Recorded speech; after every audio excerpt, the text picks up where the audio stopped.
राधे राधे सभी को प्रणाम। साधक संजीवनी के सत्संग चर्चा में कल परिशिष्ट की जो चर्चा हुई थी वो प्रकाशीय परिशिष्ट था। प्रकाशक महोदय ने जो लिखा, अब स्वामी जी महाराज ने जो परिशिष्ट लिखा है उसको सुनते हैं अपन। श्रीमद् भगवत गीता एक ऐसा विलक्षण ग्रंथ है जिसका आज तक न तो कोई पार पा सका है, न पार पाता है, न पार पा सकेगा और न ही पार पा ही सकता है। गहरे उतरकर इसका अध्ययन मनन करने पर नित्य नए नए विलक्षण भाव प्रकट होते रहते हैं। गीता में जितना भाव भरा है उतना बुद्धि में नहीं आता, जितना बुद्धि में आता है उतना मानने में नहीं आता, जितना मन में आता है उतना कहने में नहीं आता, और जितना कहने में आता है उतना लिखने में नहीं आता। गीता असीम है और उसकी टीका सीमित ही होती है।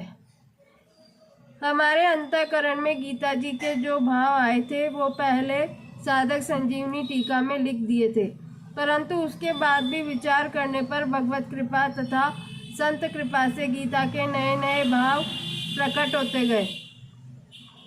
उनको अब परिशिष्ट भाव के रूप में साधक संजीवनी टीका में जोड़ा जा रहा है।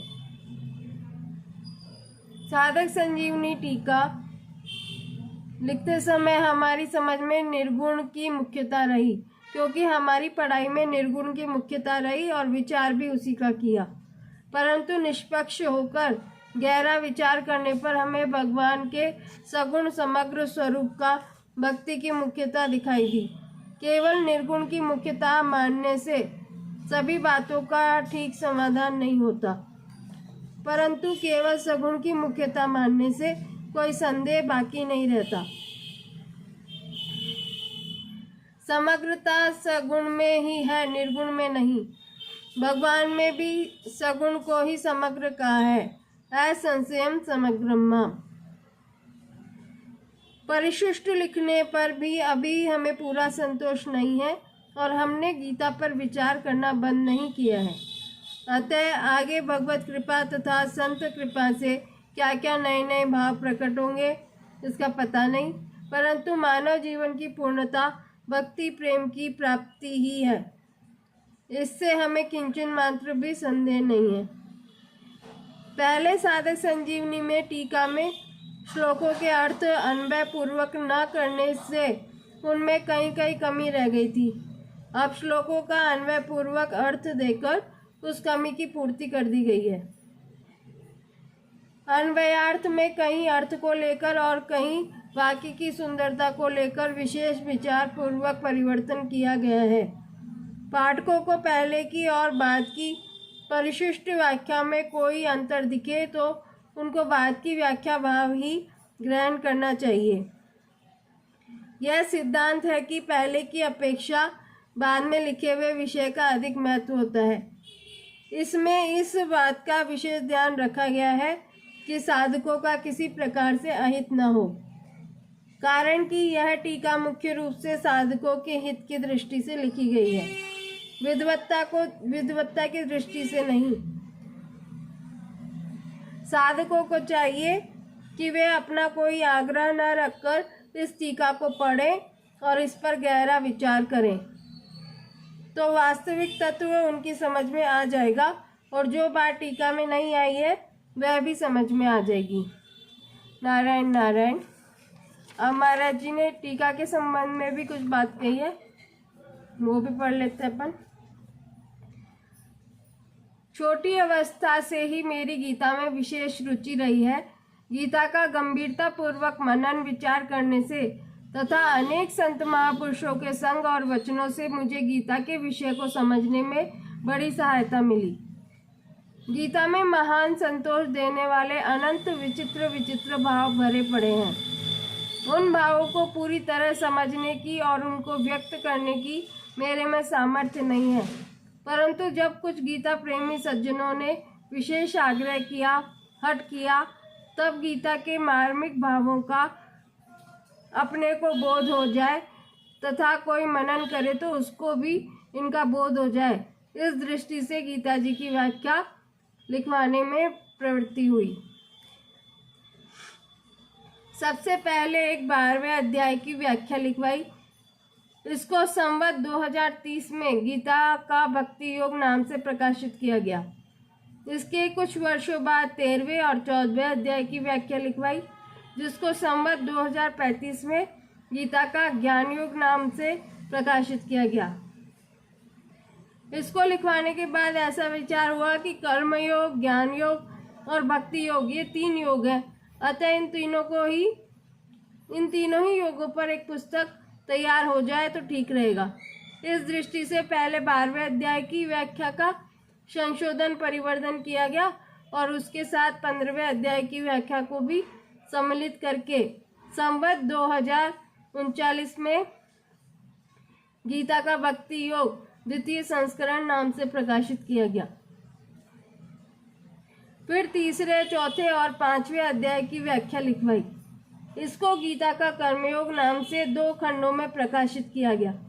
इसका प्रकाशन विलंब से संवत 2040 में हुआ।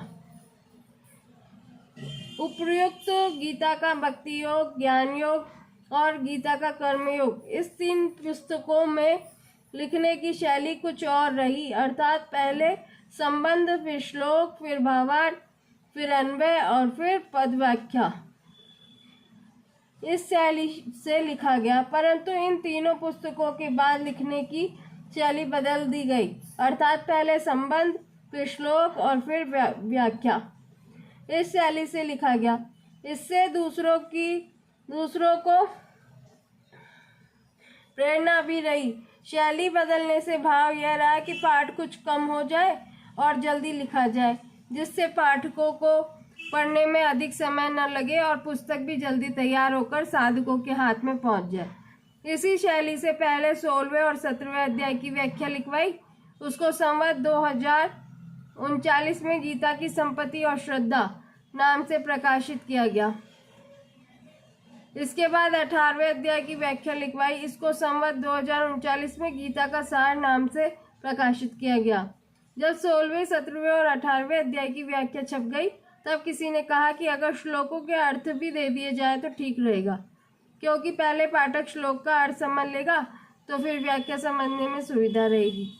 अतः गीता की संपत्ति और श्रद्धा के दूसरे संस्करण संवत 2040 में श्लोकों के अर्थ को भी दिया गया। श्लोकों के अर्थ देने के साथ साथ पदों की व्याख्या करने का क्रम भी कुछ बदल गया। इसके बाद 10वें और 11वें अध्याय की व्याख्या लिखवाई। इसको गीता की विभूति और विश्व रूप दर्शन नाम से प्रकाशित किया गया। फिर 7वें, 8वें और 9वें अध्याय की व्याख्या लिखवाई, जिसको गीता की राजविद्या नाम से प्रकाशित किया गया। इसके बाद 6ठे अध्याय की व्याख्या लिखवाई, जो गीता का ध्यान योग नाम से प्रकाशित की गई। अंत में पहले और दूसरे अध्याय की व्याख्या लिखवाई। इसको गीता का आरंभ नाम से प्रकाशित किया गया। ये चारों पुस्तकें संवत 2041 में प्रकाशित हुई। इस प्रकार भगवत कृपा से पूरी गीता की टीका अलग अलग कुल 10 खंडों में गीता प्रेस से प्रकाशित हुई। इनको प्रकाशित करने के कार्य में कागज आदि की कई कठिनाइयां आती रही, फिर भी सत्संगी भाइयों के उद्योग से इनको प्रकाशित करने का कार्य चलता रहा। लोगों ने भी इन पुस्तकों को उत्साह और प्रसन्नता पूर्वक स्वीकार किया, जिससे कई पुस्तकों के 2-2, 3-3 संस्करण भी निकल गए। इस टीका को एक जगह बैठकर नहीं लिखवाया गया है और इसको पहले अध्याय से लेकर 18वें अध्याय के क्रम में भी नहीं लिखवाया गया है। इसलिए इससे पूर्वापर की दृष्टि से कई विरोध आ सकते हैं, परंतु इससे साधकों को कहीं भी बाधा नहीं लगेगी। कहीं कहीं सिद्धांतों के विवेचन में भी फर्क पड़ा है, परंतु कर्मयोग, ज्ञान योग और भक्ति योग ये तीनों स्वतंत्रता पूर्वक परमात्मा तत्व की प्राप्ति कराने वाले हैं। इसमें कोई फर्क नहीं पड़ा है। टीका लिखवाते समय साधकों को शीघ्र लाभ कैसे हो, ऐसा भाव रहा। इस कारण टीका की भाषा, शैली आदि में परिवर्तन होता रहा है। इस टीका में बहुत से श्लोकों का विवेचन दूसरी टीकाओं के विपरीत पड़ता है, परंतु इसका तात्पर्य दूसरी टीकाओं को गलत बताने में किंचित मात्र भी नहीं है। प्रत्युत मेरे को जैसा निर्विवाद रूप से उचित, प्रकरण संगत, युक्तियुक्त, संतोषजनक और प्रिय मालूम दिया, वैसा ही विमोचन मैंने किया। मेरा किसी के खंडन का और किसी के मंडन का भाव बिल्कुल नहीं रहा। श्रीमद् भगवद गीता का अर्थ बहुत ही गंभीर है। इसका पठन पाठन, मनन, चिंतन और विचार करने से बड़े ही विचित्र और नए नए भाव स्फुरित होते रहते हैं, जिससे मन बुद्धि चकित होकर तृप्त हो जाते हैं। टीका लिखवाते समय जब इन भावों को लिखवाने का विचार होता, तब एक ऐसी विचित्र बाढ़ आ जाती कि कौन कौन से भाव लिखवाऊं और कैसे लिखवाऊं। इस विषय में अपने को बिल्कुल ही अयोग्य पाता। फिर भी मेरे जो साथी हैं, आदरणीय मित्र हैं, उनके आग्रह से कुछ लिखवा देता। वे उन भावों को लिख लेते और संशोधित करके उनको पुस्तक रूप से प्रकाशित करवा देते। फिर कभी उन पुस्तकों को देखने का काम पड़ता तो उनमें कई जगह कमियां मालूम देती और ऐसा मालूम देता कि पूरी बातें नहीं आई हैं, बहुत सी बातें छूट गई हैं। इसलिए उनमें बार बार संशोधन परिवर्तन किया जाता रहा। अतः पाठकों से प्रार्थना है कि पहले लिखे गए विषय की अपेक्षा बाद में लिखे गए विषय को ही महत्व दें और उसी को स्वीकार करें। पूरी गीता की टीका के अलग अलग कई खंड रहने से उनके पुनर्मुद्रण और उन सब के एक साथ प्राप्त होने में कठिनाई रहती है। ऐसा सोचकर अब पूरी गीता की टीका को एक जिल्द में प्रस्तुत ग्रंथ के रूप में प्रकाशित किया गया है। ऐसा करने से पहले पूर्व प्रकाशित संपूर्ण टीका को एक बार पुनः देखा है और उसमें आवश्यक संशोधन, परिवर्तन और परिवर्धन भी किया गया है। 13वें और 14वें अध्याय की व्याख्या भी दोबारा लिखवाई गई है। भाषा और शैली की भी लगभग एक समान बनाने की चेष्टा की गई है। कई बातों को अनावश्यक समझकर हटा दिया गया है और कई नई बातें जोड़ दी गई है और कई बातों को एक स्थान से हटाकर दूसरे यथोचित स्थान पर लिख दिया गया है। जिन बातों की ज़्यादा पुनरुक्तियाँ हुई हैं उनको यथासंभव हटा दिया है, पर सर्वथा नहीं।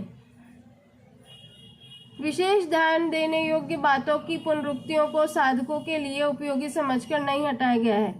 इस कार्य में बहुत सी भूलें भी हो सकती हैं, जिसके लिए मेरी पाठकों से करबद्ध क्षमा याचना है। साथ ही पाठकों से यह प्रार्थना है कि उनको जो भूलें दिखाई दे उनको वे सूचित करने की कृपा करें।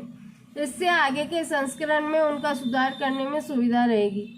गीता से संबंधित कई नए नए विषयों का खोजपूर्ण निबंधों का एक संग्रह अलग से तैयार किया गया है, जिसको गीता दर्पण नाम से प्रकाशित किया गया है। गीता का मनन विचार करने से और गीता की टीका लिखवाने से मुझे बहुत आध्यात्मिक लाभ हुआ है और गीता के विषय का बहुत स्पष्ट बोध भी हुआ है।